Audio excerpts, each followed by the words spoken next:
You always hear that from everybody. Bro, I missed two 20-footers. Dude, I missed that 15-footer.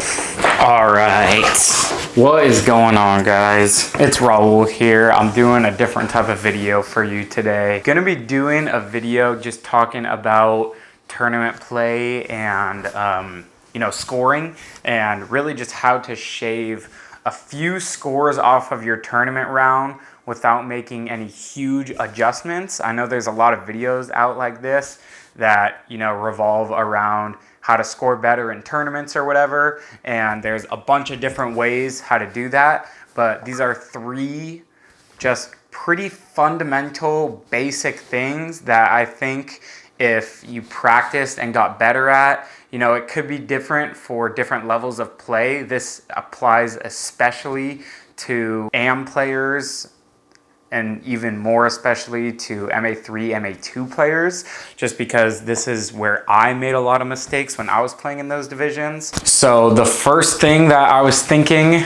would help shave probably 3 to 4 strokes a tournament at least, especially if you're playing a tournament with some longer holes, some par 4s, par 5s, is getting good at upshots within 150 feet, especially like 125, 150-ish area, 200 too, but that area becomes more of a full throw. I'm more so talking about short upshots that can be kind of tricky. How to kind of navigate those and shave a couple strokes in tournament play around those is getting good by practicing, obviously, going out to a field or just going out to a hole and practicing upshots forehand and backhand. I think people are at a big disadvantage when it comes to upshots if they're only good at forehands or they're only good at backhands or they're only comfortable with one so they lean on one over the other. I think at least one time a tournament, if you're only throwing backhands or you're only throwing forehands, you'll probably lose a stroke that could have been a lot easier if you would have thrown the forehand or backhand. Like if you have to throw a little backhand turnover or a little forehand turnover opposed to a hyzer on the either side. I also think when it comes to like windy courses or if there's OB, like especially in the wind though, if there's a right to left, then I think you should almost always be throwing the forehand with the overstable disc because it goes straight and lands soft. If there's a left to right, then opposite applies. You should always be throwing a backhand because it lands soft. And then if there's like OB on the left or OB on the right, you want to be able to make the choice of either throwing the forehand if there's OB right or backhand if there's OB left, because then you could play it to the opposite side of the OB.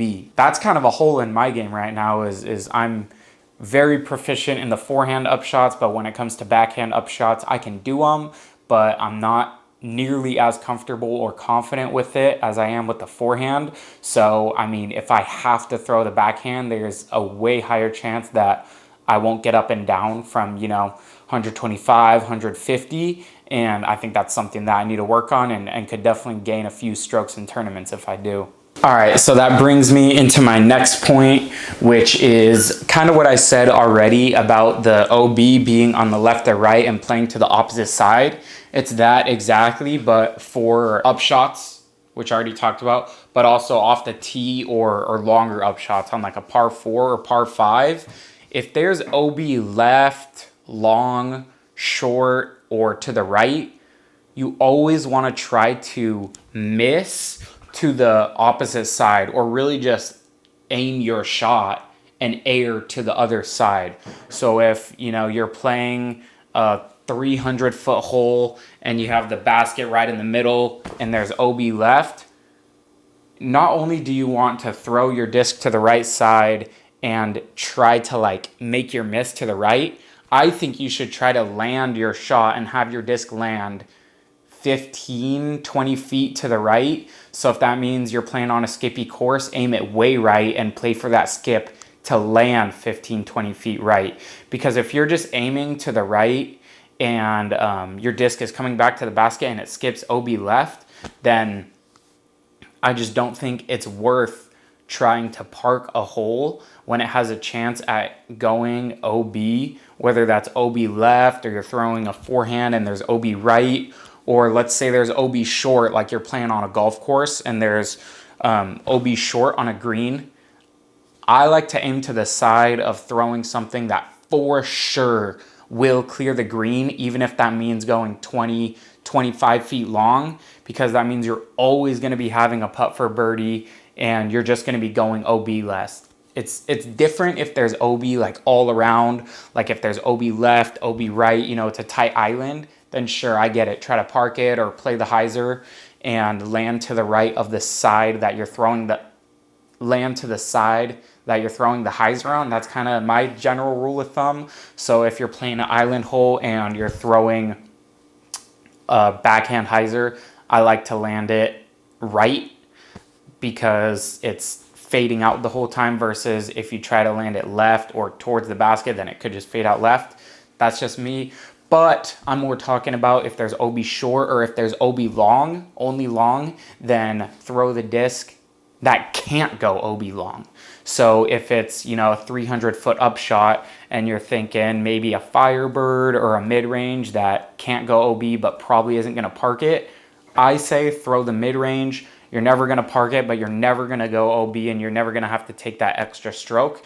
And just having that opportunity for birdie in the long run is for sure going to gain you some extra strokes that way. So that's number 2. Number 3, very simple, but I think it's one of the most important things, and one of the things that gets overlooked by a lot of players is practicing short putts. So for those lower amateur divisions, you know, MA3, MA2, that could be like 10-foot putts, 10, 15-foot putts, but practicing those and just getting comfortable with it to where you step up to it and you don't put the stress on yourself. Because when you put the stress on yourself over and over and over again, and you're just hitting 10-foot putts, but you're thinking about it and you're getting stressed about it every single time, then that's going to wear on you over one round, over a 2-round tournament, and you're going to end up missing a putt or two. But if you practice it to the point where you're just confident and you step up knowing you've hit a million of these, then it's going to make it so much easier and so much less stressful. MA1 and open players, the same thing goes. You know, 10, 15 footers, those could be a little stressful sometimes in the wind. Maybe not the 10 footers, but 15 to 20 foot putts, especially if you're a good putter, then maybe the 25 footers.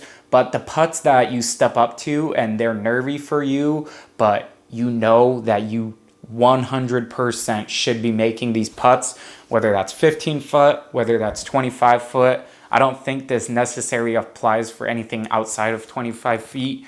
25 feet is more so for the, you know, good putter that never misses. 15 footers feels fully confident already with 20 footers. I think you should always practice 20 footers, but you know, maybe 20 to 25 feet if you're a really good confident putter. But I think this applies for anyone. I'm sure if you ask anyone at the end of a tournament, they'll go, dude, I missed that 15 footer. That could have been the difference between me cashing or not, or something like that. You know, you always hear that from everybody, bro, I missed 2 20 footers.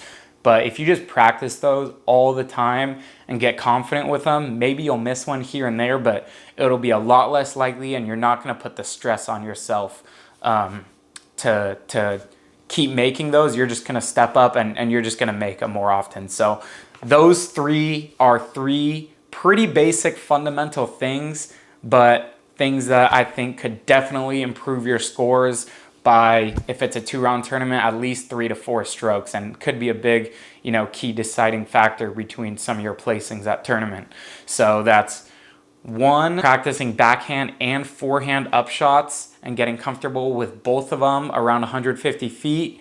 2, airing to the side away from OB. So, you know, throwing a disc that can't go OB long, or aiming left if there's OB right, things like that.